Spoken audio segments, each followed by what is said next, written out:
Good afternoon. I'm Dara Bunjon. I'm the food enthusiast here at J More Living. I'm a food writer, food stylist, PR maven, and a frustrated baker. Those of you joining us live, drop your comments and questions into the comment box, and you'll see me turn my head. I check from time to time. So if you have any questions or comments for myself or my guests, please feel free to drop it in the comment box. Today's guest is Nevin Martell, a writer photographer who focuses in on food, travel, and foraging.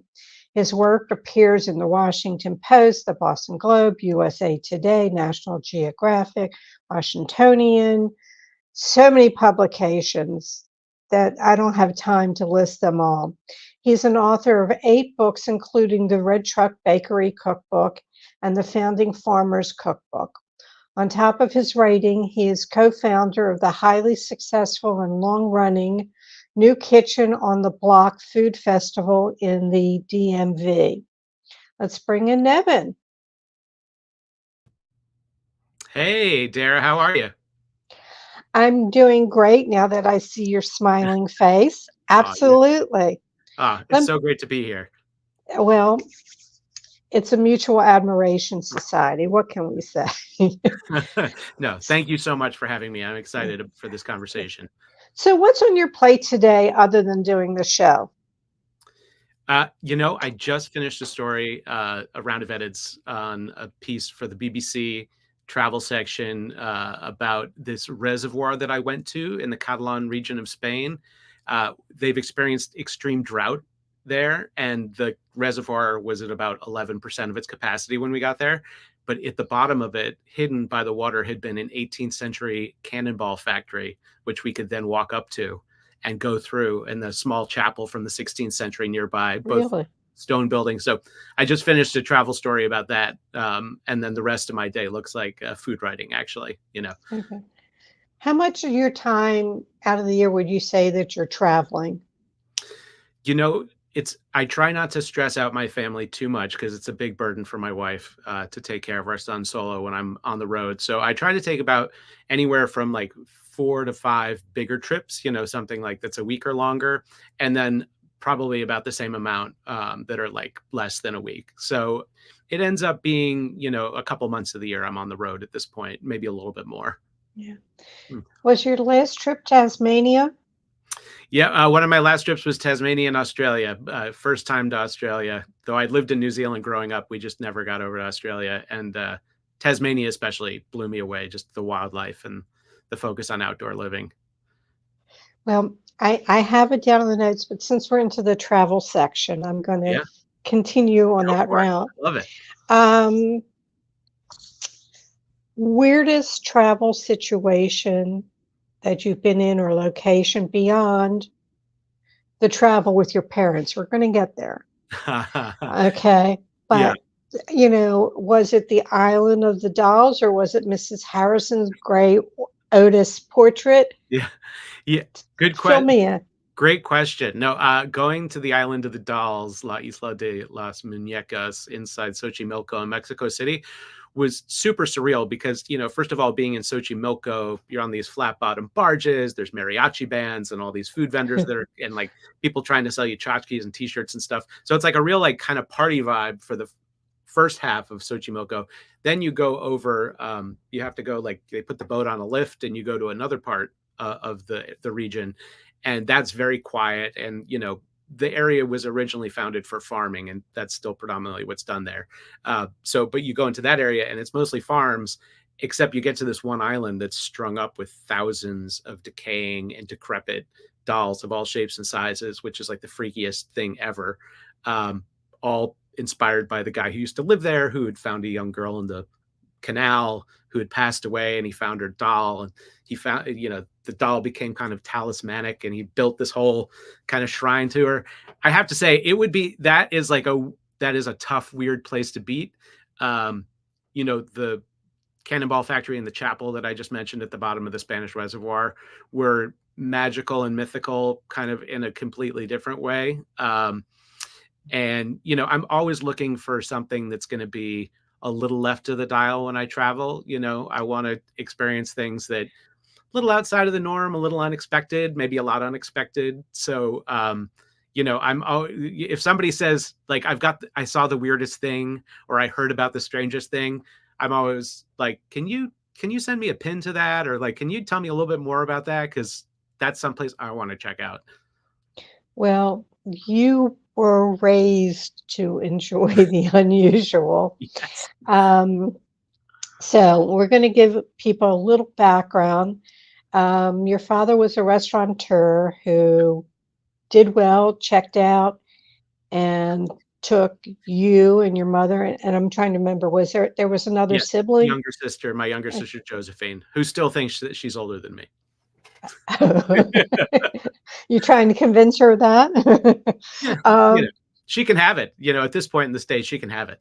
okay. So tell me a little bit about growing up, and then we're going to talk about the book that you wrote. Yeah, so my father owned a successful restaurant on Manhattan's Upper East Side called Martell's. And when I was 11, well, 10, he sold it. And when I was 11, actually the day of my 11th birthday, we arrived in New Zealand, where we lived for the next 2.5 years. But even before that, we had always traveled a lot. We were the family that was always going somewhere interesting, usually a place that most of my classmates had not heard of. And by the time we got to New Zealand, like, my dad's travel bug was like in full throttle. And since he didn't have the business anymore, we got to travel even more than we had been up until that point. And so we went to Fiji and Tonga and the Cook Islands and all these other places in the South, Vanuatu, all these other places in the South Pacific. And, my dad definitely took us very far afield of, he was not a big fan of resorts. He was not a big fan. We never did a package tour or a cruise or anything like that. And, he definitely pushed that boundary even more than I do. I'm very conscientious of like the wear and tear that had on my mother and sister and I growing up. And when I travel with my wife and son, especially, I'm always trying to keep in mind what they would like to do and what would make them happy, and still weave in things that are going to challenge them or push them or be more my speed. But, you got to keep the family in mind, or else it just doesn't work. Right. So everybody, in the comment section, you will see links. Anything you want, if you know how to spell Nevin Martell, you can find him. NevinMartell.com, Nevin Martell Instagram, and everything's up there. But he wrote this book about growing up and the traveling called Freak Show Without a Tent, Swimming with Piranhas, Getting Stoned in Fiji, and Other Family Vacations. So that's around. Grab a copy. It is very entertaining. Thank you. How did food figure? I mean, you're now food writer, food reviewer, food photographer. There isn't a lot that you don't do in food. What was the family table like? Yeah, so when we traveled, food was always a focus. Like, my dad really wanted us to eat well and eat of the place. But when we were at home, my mom was a stay-at-home mom and an amazing cook. I look forward to going home and eating her cooking. But we were very much a family, all four of us around the table at 6:30. Somebody had to light the candles and fill the water and get the rolls out of the toaster oven or whatever. But no, when we were at home, my mom was an amazing cook. I still look forward to, she makes an incredible like marinara sauce that I love. She does she's the queen of salads. And I know the salad seems like such a simple thing, but I've often said, if I always order a salad at a restaurant, first because I want the greens, but second of all, I know that if the salad is exceptional, it means that the rest of the meal has high promise, because it does take a lot to do a great salad. So shout out to my mom's salads. And just to let everybody know that you have your Master's of Science from the SI Newhouse School Public Communications and Broadcast Journalism. You have a BA in English from Vassar. And between things that you're doing now, you were really into production of TV shows through the Discovery Channel. You were doing that quite a bit before you really got into the writing. Am I correct? You've done your research. Yeah. I went to graduate school, as you mentioned, to get an MS in broadcast journalism, because I thought after doing some on camera work in New York City, while I was mostly a print and online journalist, I was like, maybe I want to be on camera as the next part of my journalistic career. And I got to Newhouse and I realized, even during the radio portion of the program, which preceded like the real heavy TV portion of the program, I was like, I do not want to do this. But you graduate from school with a huge amount of debt, and I wasn't going to move back to New York where I lived before, and I knew that I was like, I have to put some of what I've learned in broadcast journalism to use. Thankfully, the program ended with an externship portion in order to complete your degree, and I worked for a production company here in DC as a researcher, and they did a lot of Discovery Channel, Nat Geo type nonfiction television programming. And when my externship was done and I graduated, they offered me a job. And so I was able to move down here and then convince the young woman I was dating at the time and am now married to move down here. And I've been here ever since 2006. But Well, but yeah, TV was a big part of it. It was like a lot of nature oriented, true crime oriented.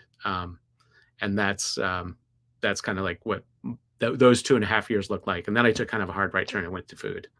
went to food. Well, Yeah, everybody has to eat. It's a subject that you can write about and true. feel safe. Um, do you can use do you can use let's see if my mouth can work. Do you consider yourself a restaurant reviewer or someone who tells a restaurant story? I feel like I fall more into the latter category. The publications that I write restaurant pieces for now, they're always a profile. They're always a story of the people behind it, or the food and the history of that.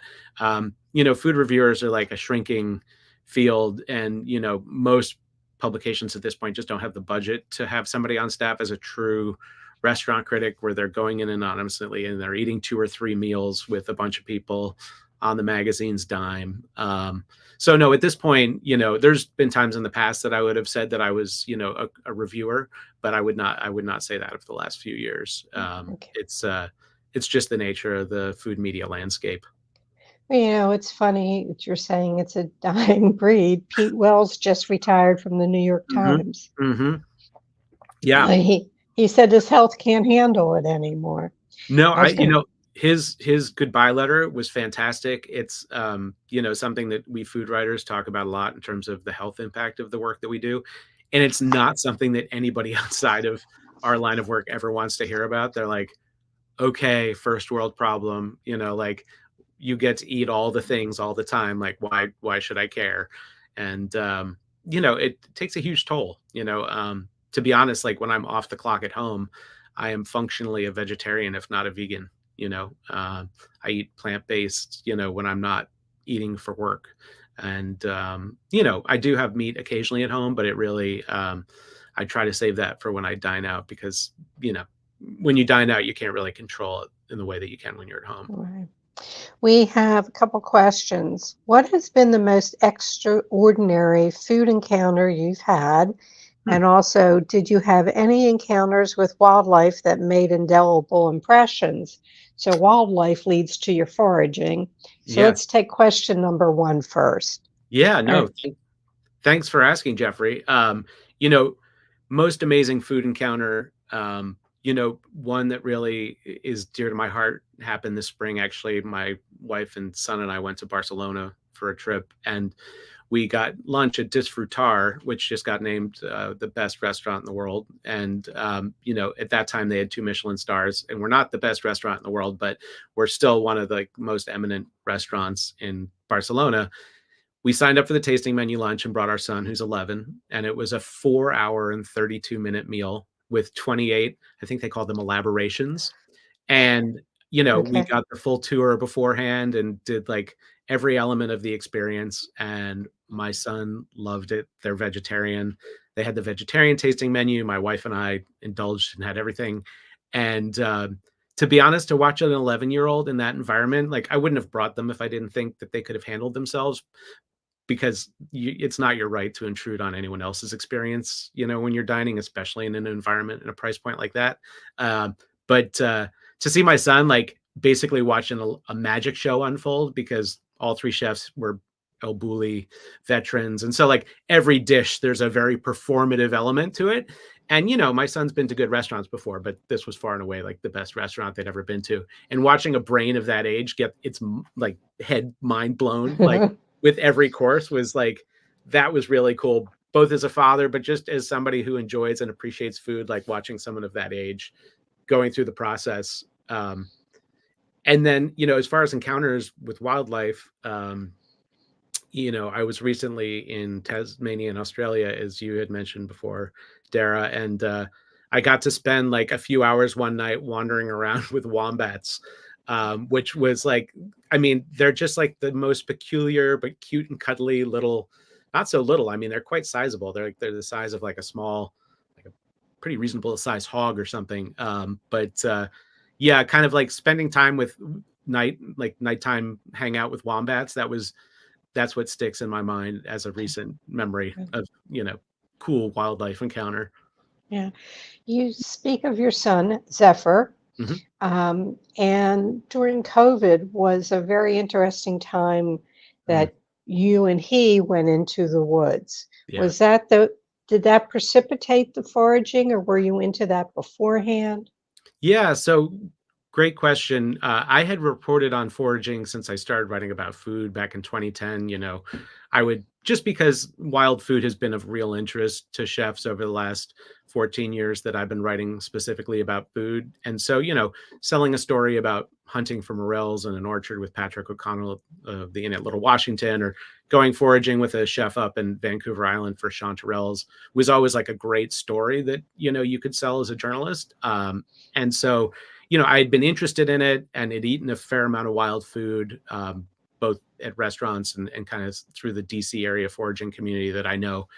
But the pandemic really gave me the time to focus on it and really learn about it, and really you kind of hone my interest in it. And it was great that I had my son along. They loved it. They were, just not always, like, sometimes a begrudging companion, but then they would really get into it. And there would be times sometimes that like we've been out and my son will just be like, "Hey, Dad, are those blackberries over there? Or is that a mulberry tree over there?" Or, like they'll just point out wild food that, I had missed, or, they have such great eyes and they're so much lower to the ground than I am. Uh, so, I love taking my son along foraging. They're really good at it. I have to bribe them a little bit sometimes, but, so it goes with kids, you Yeah. know.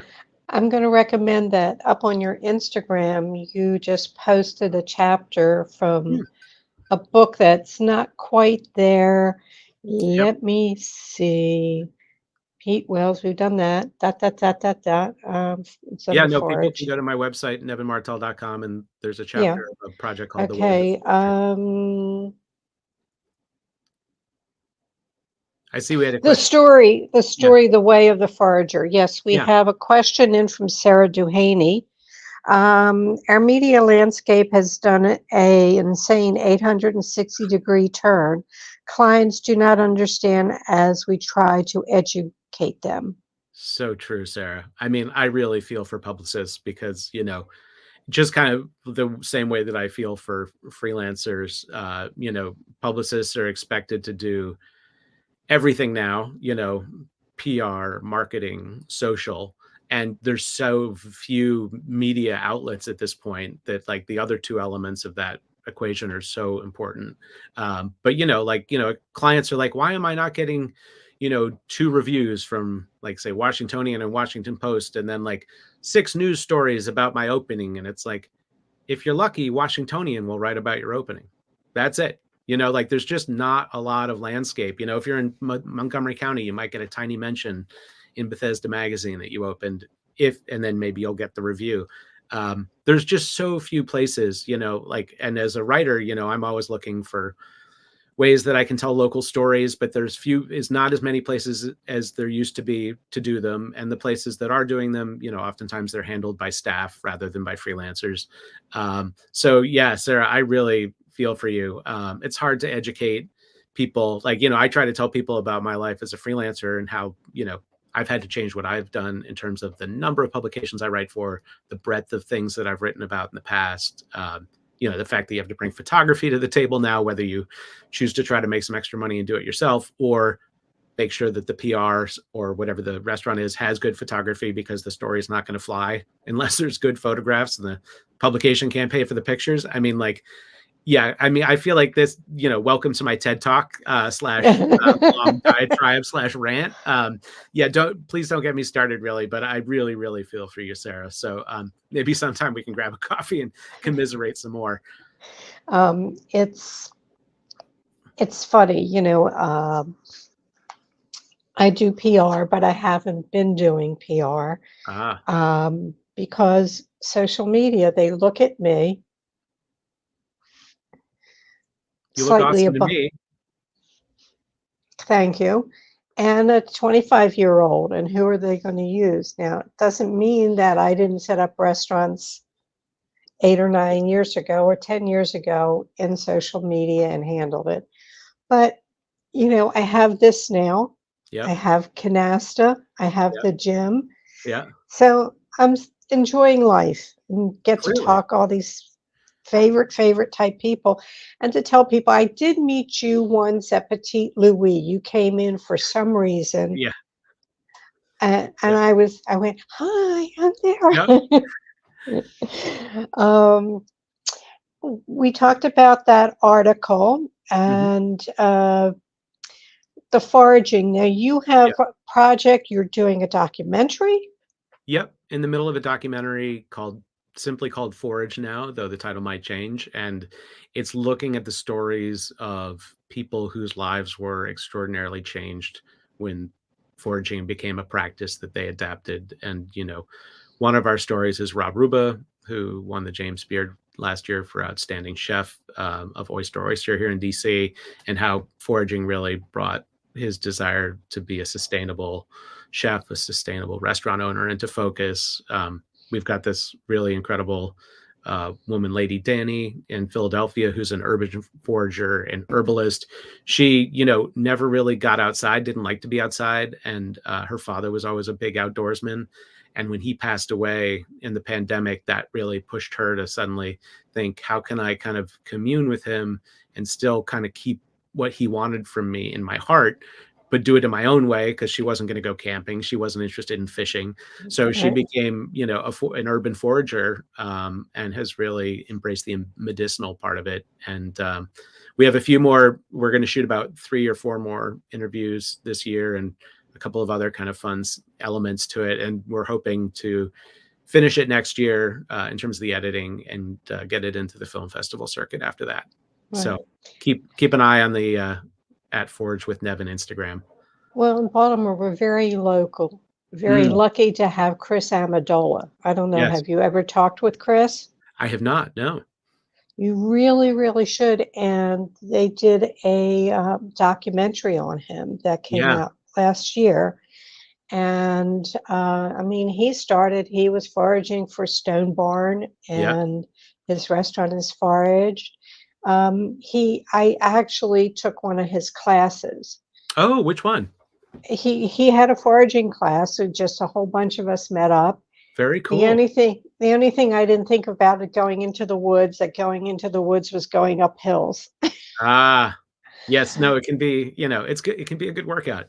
As long as I could keep the people in view, I finally caught up with him. But no, but it was interesting, and he's so knowledgeable. Yeah, I follow him on Instagram. Fascinating guy. I'll connect you. You two should talk. I would love that. Thank you. Okay, that's done. He's been on the show 3 times. He holds the record. What? Yeah. Way to slay, man. Well, I said 2 more, and you'll get the Saturday Night Live jacket. Okay. Did he get a ceremonial coffee mug or something on the 3rd appearance? No. he got on with the producer of the show. I search Facebook. I have like 4,500 very close friends on Facebook, and I'm always looking for what's interesting, what catches my eye. And he had been on a couple of times. And then when I saw that they were doing this documentary, I definitely wanted to have Yeah. them on. You did a story in National Geographic about Hmm. 6 places to start foraging. And I thought one was interesting was Central Park. Yeah, that's wild man Steve Brill, who's like a total character. Nothing but nonstop dad jokes, but incredibly knowledgeable about wild food. And he's been foraging there for well over 30 years at this point. And yeah, it's not the kind of place that you would expect to find wild food, certainly not edible wild food, but just like here in DC, if you go into the parks of DC, not just Rock Creek, though that is like rife with wild food, but other like little smaller green spaces or even at the side of a sidewalk, there are plenty of things you can eat. Whether you should or want to eat them is up to you. Some things, you're a little too close to the dog park for my taste, or like a little too close to the road for my doctor's taste. But it's everywhere. I mean, when I go out with my son, like we're constantly spotting edible mushrooms that are growing.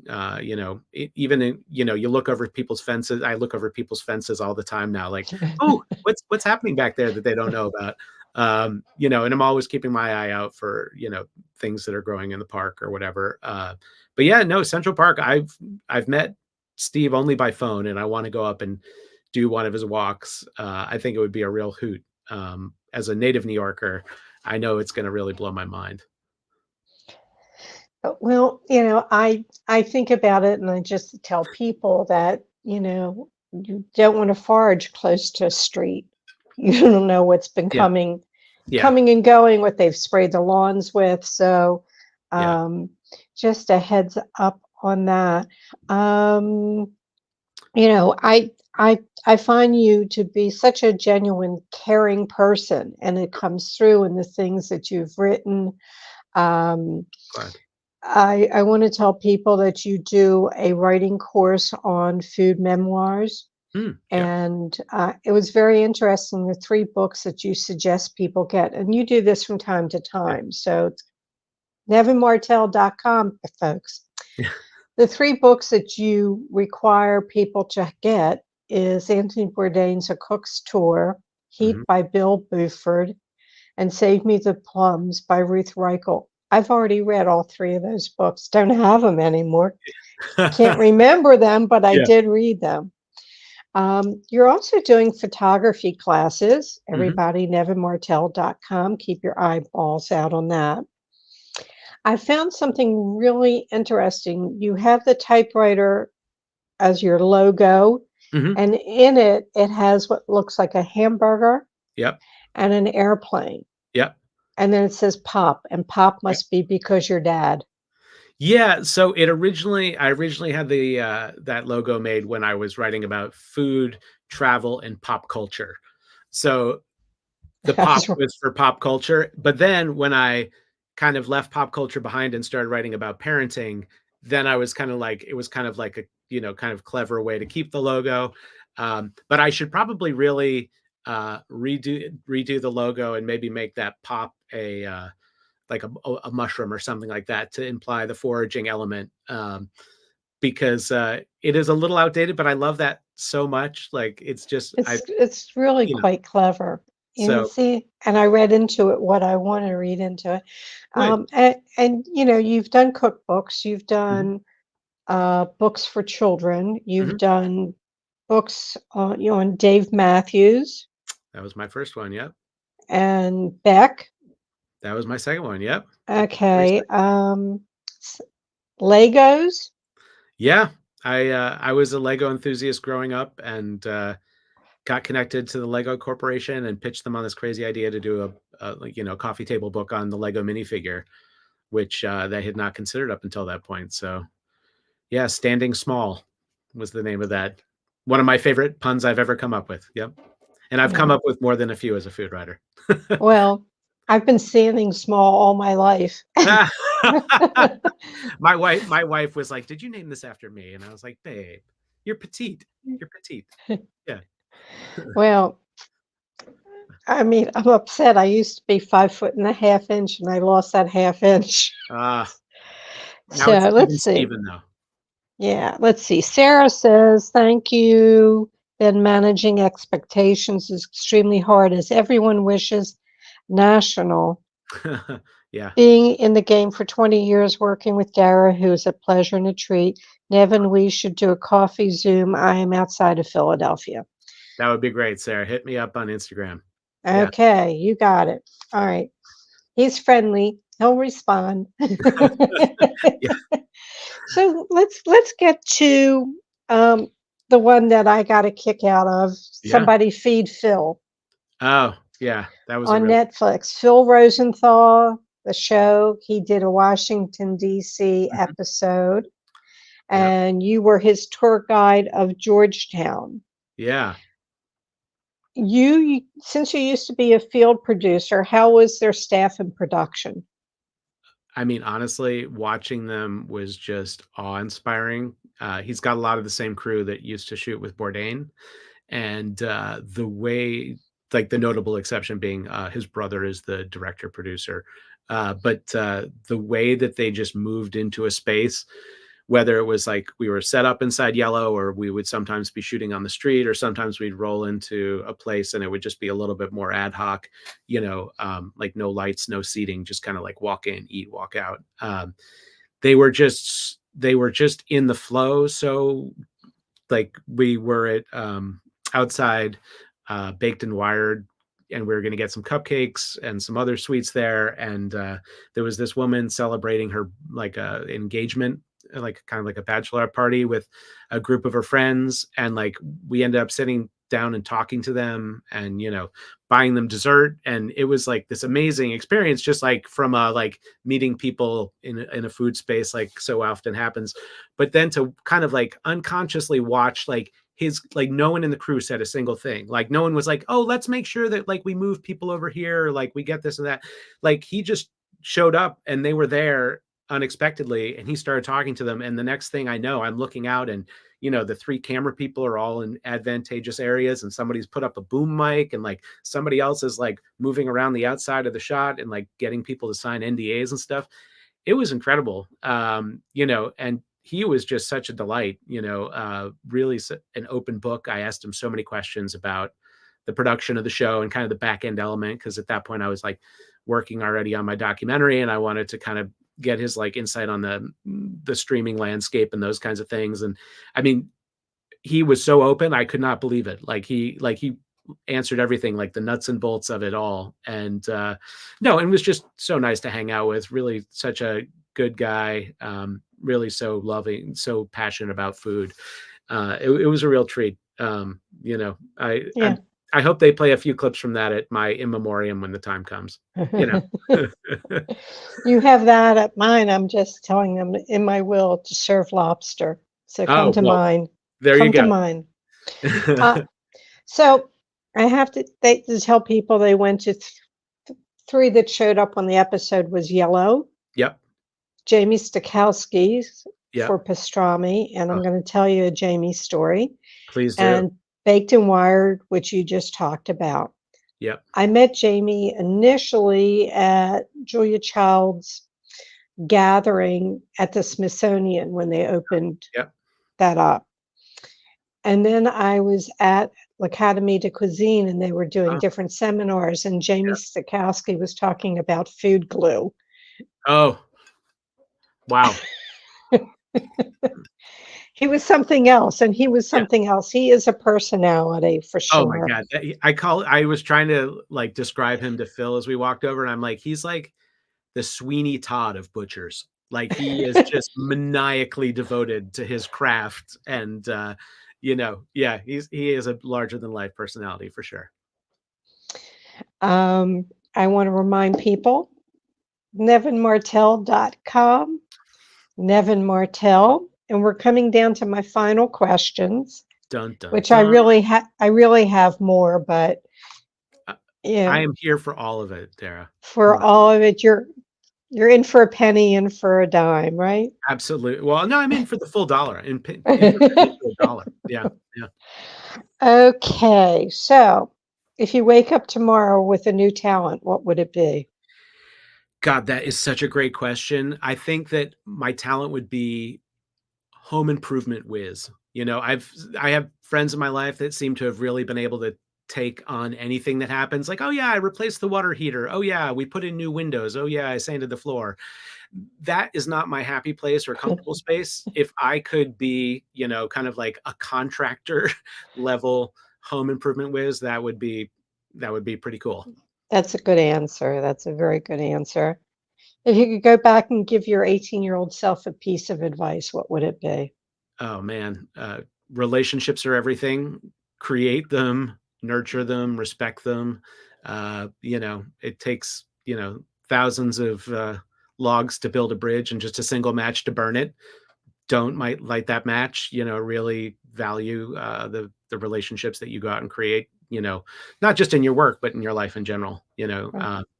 as I've gotten older, I've realized, you know, how much how important they are to your wellness on every level. Yes, So, every level. Ultimate culinary fail. oh, 2000s, maybe 2007, 2008, there wasn't a lot of vegan baking recipes on the internet, but my friend Pritam wanted a chocolate vegan pie for her birthday. And I found a recipe that included avocado and tofu. And I got the wrong kind of tofu. I got a very firm tofu, and it was definitely, they were looking for a silken tofu, but you know, the recipe wasn't super clear. And I made her a pie that looked like a cow patty and tasted just about as good. And she took a bite because she was grateful that I had made it for her, and I think also so that she could say that she tried it and could remind everybody how terrible it was if they ever asked her about it. That was definitely a low point for me. Okay. What's the best bite you've had all week? My wife and I went to Chico on Capitol Hill 2 nights ago.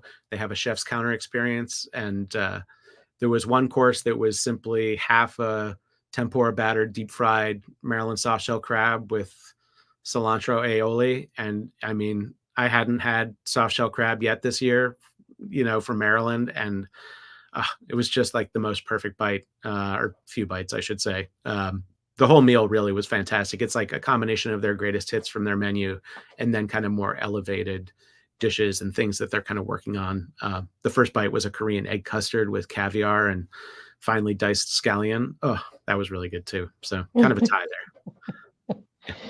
Uh, well, if you're ever coming over to Baltimore, I'll be your dining partner. Well, I would love that. I don't get up to Baltimore enough, and whenever I do get up there, I am always in such awe of what you have going on up there. So I'm going to take you up on that.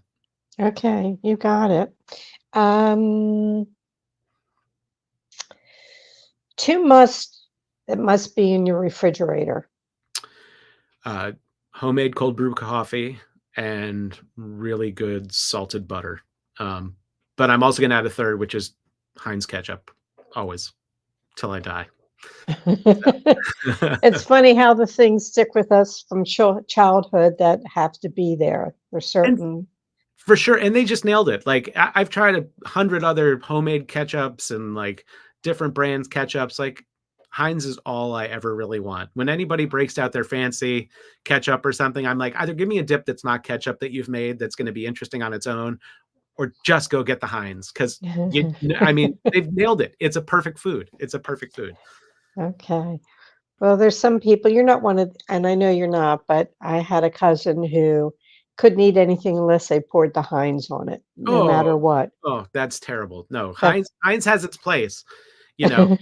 But yeah, no, I am definitely not one of those people that's dump ketchup on everything. It's you know, it's almost I like a know special that. treat at this point in life, you know, I, because it I means I'm know eating that. fries or something.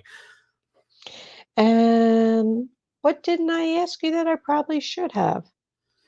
Man, Dara, you covered so much ground. I mean, like you've asked me everything I could possibly want. I guess my question for you is when are you coming to DC so I can be a food guide for you? Anytime that's daytime, I will take the train Awesome. over. Awesome. Yes. I I don't drive unless I can meet you in Silver Spring or somewhere else. Fair enough. And you know, gosh, I wish we had restaurants to take you to in Silver Spring, but we really have nothing. So we would have No, to go to but I'm DC. just saying I can meet you in Greenville, I can meet you Sure. here, there. I used to, going back, I used to demonstrate photocopiers in DC. Oh, And I really used to know my way around. And it was when the photocopiers had drums that weighed 20 pounds. yeah, And they'd send me out after people would buy it or rent it. And I would take out the drum like that. yeah, And if I could do it, anybody could do it. No, I had my fill of DC then. yeah. No, no, I I can get I that. can find things there. It's not a problem. Um, let's Honestly, I'm the see. same way with New York City after I moved in like 2003. I love going back, but I can't imagine ever being there ever again full time. It's just that time of life has passed. My energy and what I want out of life is so different than it was then. Well, I haven't been. I went to New York not this year, but last year for the Fancy Food Show. It was the first time I had been Ah, up there. I have not been Um, to that since pre-pan. How was that? that was a year ago. It was pretty good, but I only went for a day, and there's a Oh, long story behind that. I usually go, and I go all 3 days. I find you kind of have to. You do one savory day, one sweet day, and then like a third day that's all those other things, you know? Right. So I got the pass this year, and I couldn't do it in one day. I No. have company, Yep. and I just went, nope. If I can go back for 2 or 3 days, that's probably, but I love the Fancy Food Show. Yeah. Love it. Was it end of June? When was it? It's always either the end of June or Yeah. right after 4th of July. Yeah. Sometimes I've been in New York for Bastille Day, Yep. right? And other Yep. times I've been there and it's the Pride Parade. Yeah. There's certain times that you come in, and sometimes it's New York Restaurant Week. Yep. Depends. It's always right around 4th of July. Yeah. Nevin, Yeah. let's meet up.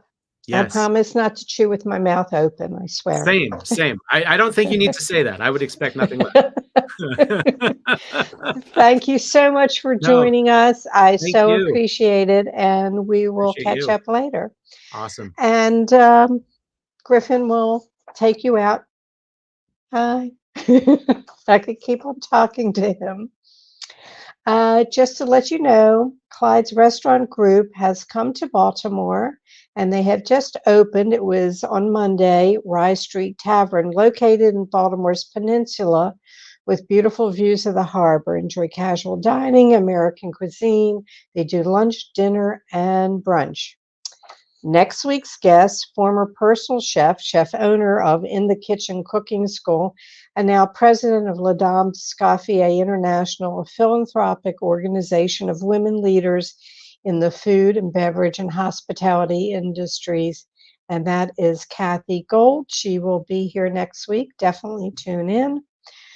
July 19th kicks off Baltimore City Summer Restaurant Week through the 28th. BaltimoreRestaurantWeek.com.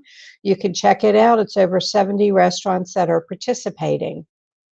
Always feel free to reach out via my email, which is food@jmoreliving.com, or at Dara Cooks, Instagram, or on Facebook. I have a page called the Food Enthusiast.